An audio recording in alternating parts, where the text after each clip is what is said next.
क्या कादर अगवानी तोड़ेंगे भोजपुरी की सीमा?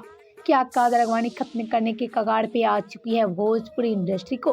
क्या कादर अगवानी सच में खत्म कर रही है खेसारी का स्टारडम और कादर अगवानी खुद बनाना चाहती है भोजपुरी में अपना नया स्टारडम? आप सब भी सोच रहे होंगे कि आखिर कादर अगवानी की तरफ से ऐसी खबरें क्यों आ रही है। तो आपसे ये कौन जा रहे, कादर अगवानी पूरी तरह से पीछा कर रही है खेसारी लाल यादव की, और ऐसे में कादर अगवानी चाहती है कि खेसारी का स्टारडम भोजपुरी में पूरी तरह से खत्म हो जाए और कैसी भी करके कादर अगवानी भोजपुरी की क्वीन बन जाए।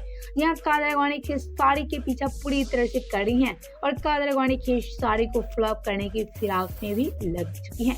आप सी को मजा, कादर अगवानी नए नए पैंतरा आजमा रही है खेसारी को फ्लॉप करने के लिए, और इसी में कादर अगवानी तो भोजपुरी के कई सारे दिग्गज अभिनेता के साथ मिलकर खेसारी को फ्लॉप करना चाहती है। आप सी को याद है कि आज कादर अगवानी शिंदू पांडे के साथ मिलकर जहां खेसारी को बदनाम करने की फिराक में लग चुकी हैं, तो वहीं कादर अगवानी चाहती है कैसी भी करके खेसारी की स्टारडम खत्म कर दे ताकि कादर अगवानी भी भोजपुरी की जानी मानी अभिनेत्री बन जाए, क्योंकि कादर अगवानी खेसारी से दुश्मनी कर बैठी हैं और कादर अगवानी खेसारी को आज देखना तक नहीं चाहती हैं।